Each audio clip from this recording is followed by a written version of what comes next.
سلامونه او نیکی هیلې په دې هیله چې صحتمند وئ. دوستانو هیله ده زما د یوټیوب چینل سبسکرایب کړئ، د زنګ آیکن کېکاږئ ترڅو له نوو او جالبو ویډیوګانو څخه برخمن شئ. دریم فایل هیسټوري دی. فایل هیسټوري وظیفه دا ده چې فایل هیسټوري په واسطه تاسو کولی شئ بعضې فایلونو بیک اپ واخلئ. فرضاً هغه کوم فایلونه دي کلیک ورباندې کوم دلته درته وایي ګوره لایبرریز دی، ډیسکټاپ دی، کانټیکټس دی، اینډ فیورټ. دغه کوم فایلونه چې دي دغه دي تاسو فقط د همدې بیک اپ اخیستی شئ. چې لایبرریز ډیسکټاپ چې دي دغه ډیسکټاپ دغه دې بیک اپ اخیستی شئ. لایبرریز چې کوم دی هغه چې دلته کلیک وکړئ دغه دې شیانو بیک اپ اخیستی شو، د دې بخش بیک اپ اخیستی شي، دغه شیان نو هغه فایل هیسټوري چې دی هغه هم بیک اپ اخیستی شي، خو یوازې یو څو فایلونو بیک اپ اخیستی شو د فایل هیسټوري په واسطه. څلورم اپشن چې دی موږ سره سټوریج سپیس ده. سټوریج سپیس په واسطه موږ دې په واسطه هم کولی شو خپله ډیټا یو کاپي واخلو، یو بیک اپ یې واخلو په یو ایکسټرنل ډرایو کې. فرضاً زما هارډ ډیسک دی، سی ډرایو، ډي ډرایو دی، ای ډرایو دی، دغه کې ډیټا ده. یکدم هارډ ډیسک وسولو، خراب شو. نو مخکې له دې چې ته هارډ ډیسک وسوځي، خراب شي، ته کولی شي سټوریج سپیس په واسطه کلیک ورباندې وکړي او ایکسټرنل یو ایس بي هارډ ډیسک وي هغه د کمپیوټر سره وصل کړي او د مخکې د هغې نه ټوله ډیټا بیا یو بیک اپ هغې کې وساتي ځان ته. نو سټوریج سپیس وظیفه دلته همدغه ده. نو دې څلور واړه چې دي یو بل ته ورته دي، فقط یو بیک اپ اخیستل دي د ډیټا یا د وینډوز، داسې خاص نور څه پکې ډېر نشته. بل د ریموټ اپ اینډ ریموټ اپلیکیشن اینډ ډیسکټاپ کنیکشن، دا هم په نیټورک کې زیات استعمالیږي. د دې په واسطه موږ تاسو کولی شو اگر چې دا نیټورک کې دي، خو خیر زه یو تشریح درته کوم چې یو ریموټ اپ اینډ ډیسکټاپ کنیکشن په واسطه موږ کولی شو چې د یو بل چا کمپیوټر ریموټلی د دې ډیسکټاپ د دې سکرین ځان ته خپل کمپیوټر کې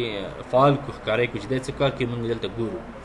فرضاً یو نیټورک شبکه دی، مامورین دي، دلته یو مدیر ناست دی، مامورین کار کوي، خو دی کولی شي چې د دې ځای نه ټول کمپیوټرونه کنټرول کړي، چک یې کړي، نظارت ورنه وکړی شي.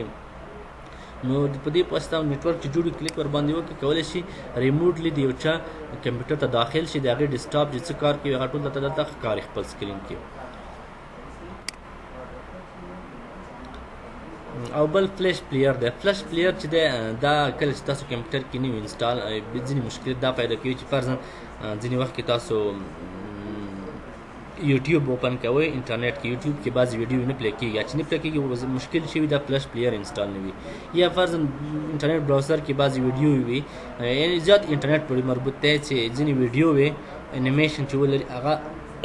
نه پلی کېږي، نو هغې دپاره موږ باید فلش پلیر انسټال کړو. وظیفه یې همدا ده. فونډز په واسطه موږ کولی شو، مخکې هم دا فکر کوم ویلي هم دی، تکراري دی بیا خیر. فونټ په واسطه کولی شو د کمپیوټر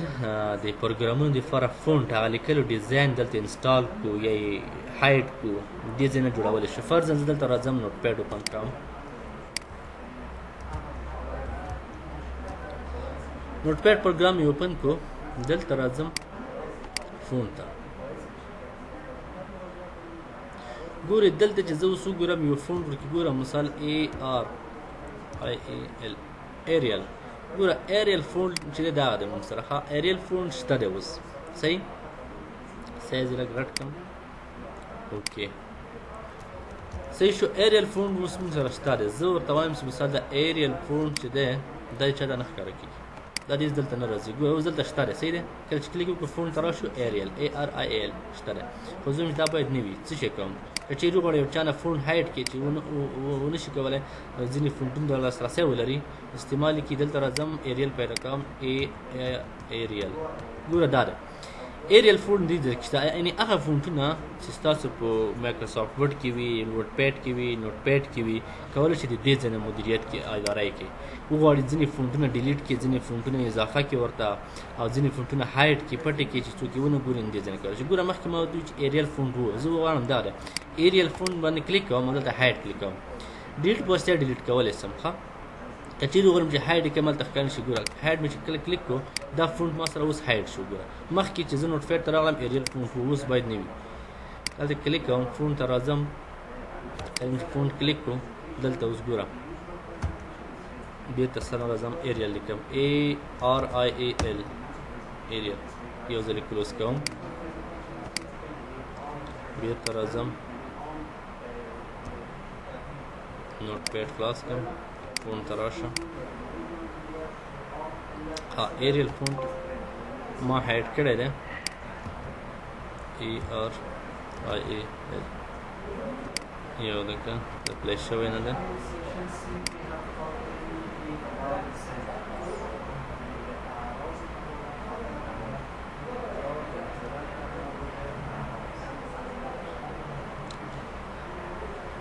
ښه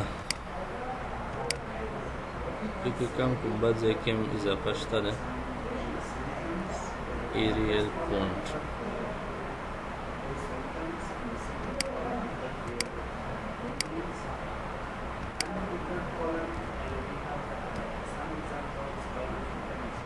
کلیک فونټ ایریل شته ده زه غواړم چې هایډ شي د دې لپاره زه څه کوم کنټرول پینل ته راځم او دلته فونټس ته راځم دا چې ولې نه دی اپلای شوی ایریل فونټ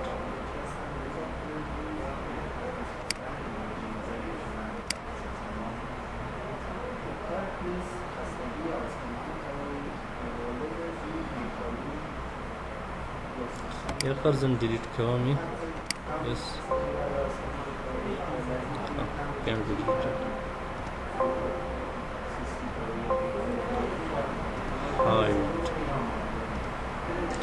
خیر نه پوهېږم ستونزه پکې د څه ریسټارټ غواړي فکر کوم ریسټارټ دپاره خو موږ وخت ورته نه لرو ویډیو خرابېږي خو وظیفه یې همدا دی فونټ په واسطه دلته کولی شو بعضې فونټونه شو کړو او هایډ کړو ګوره دا اوس ما هایډ کړی و او چې هایډ یې کلته نه شو کېږي ګوره دلته چې کله هایډ زه کلیک کړم ډېر تت رنګ کې ښکاره کوي دا ګوره هایډ شو او چې کله بیرته شو کړم بیا ښکاره کېږي او بل فونټ په واسطه دلته مونږ کولی شو بعضې فونټونه که چېرې تاسو سره فونټونه په پلش کې وي کولی شي هغې ځای نه کاپي کړي او دې ځای کې کلیک وکړئ دلته پیسټ کلیک کړئ پیسټ کلیک کړئ ټوله فونټونه دلته چې کله راغلل ټول کمپیوټر ته دي ټول پروګرامونو ته همدغه فونټونه دې ځای نه ورته رسېږي یعنې همدغه فونټونه بیا هلته پرې اپلای کېږي نو د فونټ وظیفه همدا ده چې د کمپیوټر د لیکلو سټایلونه دي د نوشتې سټایلونه چې کوم قسم سټایل ته ته نوشته کوي هغه هم دې ځای نه کولی شي فونټ بل موږ سره ډیفالټ پروګرام دی ډیفالټ په خپله داسې فکر وکړئ لکه په عادي حالت کې چې یو پروګرام جوړوي ګوره ځینې وخت کې زه راځم دلته یو عکس دی کله چې یو عکس باندې زه کلیک کوم دلته عکسونه شته او که نه پکچرز ته لاړ شم نشته بیخي عکس په دې کمپیوټر کې نشته دی ښه د دې وظیفه درته ووایم چې څه کار کوي ډیفالټ پروګرام وظیفه دا ده چې دې په واسطه کولی شئ چې کله ورباندې کلیک وکړي یعنې دې په واسطه کولی شئ چې کله یو عکس ته اوپن کوې ته ورته وایې چې د عکس دې په څه شي کې اوپن شي آیا دغه عکس دې ما ته په فوټو کې اوپن شي یا مثال پینټ پروګرام کې دې اوپن شي دې ځای نه ورته انتخابوي فرضاً یو عکس زه ورته وایم چې د عکس دې ما ته هر وخت پینټ پروګرام کې اوپن کېږي یا فوټو کې دې اوپن کېږي یا مثال کوم بل سافټویر ورته انتخابوي نو دې ځای نه ډیفالټ چې کله انتخاب کړو ورته سیټ دې کړو بیا هر وخت چې هغه عکس باندې ډبل کلیک کړي په هغې پروګرام کې دلته اوپن کېږي مثال پینټ زه ورته انتخاب کړم چې هر وخت زه عکس اوپن کوم مستقیم پینټ پروګرام کې عکس خلاصېږي ما ته نو د دې ډیفالټ وظیفه همدا ده یعنې ته کولی شې چې یو پروګرام ورته مشخص کړي چې مثال عکس دې په څه شي کې اوپن شي په څه کې دې اوپن نه شي هغې لپاره ډیفالټ نه موږ استفاده کوو ډیفالټ پروګرامز او بل اپشن چې دی موږ سره فکر کوم سینکرونایزیشن سنټر چې دومره مهم نه دی دا دې دپاره دی چې ځینې وخت نیټورک موجود وي موږ په خپل کمپیوټر کې کوم کار وکړو بیا چې کله نیټورک ورسره وصل کړو هغه فولډرو کې کوم څه کې چې موږ تغیرات راوستلي وي کلیک ورباندې وکړو مستقیم ټول نیټورک کې اپلای کېږي او ټول نیټورک ته یعنې اپډیټ کېږي هغه هر څه چې موږ تغیرات راوستلي په ټول نیټورک کې هماغه تغیرات اپلای کېږي ورکې راځي کریډینشل منیجر چې دی دا هم د انټرنیټ پورې مربوط دی کریډینشل منیجر چې دی یوزر نه کریډینشل خپله یوزر نیم پاسورډ ته وایي ښه کریډینشل منیجر په واسطه موږ کولی شو یوزر نیم پاسورډ سره هم جوړ کړو یوزر نیم او پاسورډ موږ څنګه کړو جوړ کړو کله چې نه خیر جوړ نه کریډینشل په واسطه موږ کولی شو کله یوزر نیم پاسورډ ثبت کړو فرضاً کله چې ته فیسبوک ته داخلېږي لاګین کېږي یوزر نیم پاسورډ دې ولیکلو کله چې د لاګین کلیک کړو هلته درته یو اپشن راځي چې سیو ډو یو وانټ ټو سیو د پاسورډ یعنې هغه دلته سیو کېږي کله چې سیو کلیک کړي په کریډینشل کې سیو کېږي صحیح کلیک چې ور باندې وکړئ دلته دوه قسمونه ګوره یو ویب کریډینشل دی یو وینډوز کریډینشل دی. ویب کریډینشل دا مطلب دا دی چې کله انټرنیټ کې کار کوي هر بخش کې ایمیل کې هر بخش کې چې ته یوزر نیم پاسورډ ورکړې چې هغه بیا سیو ته نه وګورې دلته سیو کېږي او په وینډوز کې خپله وینډوز لوکلي ده چې دا دومره زیات مهم نه دی دا اپشن ده او کوم چې ډېر مهم هغه موږ تاسو لوستلی دی. زما فکر سره ډاکټر صاحبانو کنټرول پینل کې نور داسې خاص او مهم صفات د ساوند ټاسک بار ټول موږ ویلي دي دا هغه څه چې موږ ټول ویلي دي. نو زه دغه ویډیو همدلته سټاپ کوم اگر چې د نننی درس هم دومره زیات مهم نه و خاص یو تشریح مو وکړلو دا اکثره تکراري هم و. نو په راتلونکي بله ویډیو کې موږ تاسو له مایکروسافټ ورډ نه شروع کوو مایکروسافټ ورډ شروع کوو. دوستانو د ویډیو له لیدو مو مننه. که مو راتلونکي کومې ستونزې درلودې ما ته کمنټ پرېږدئ. چینل سبسکرایب کړئ. ما په دعاګانو کې یاد ساتئ. تر بیا ښه وخت.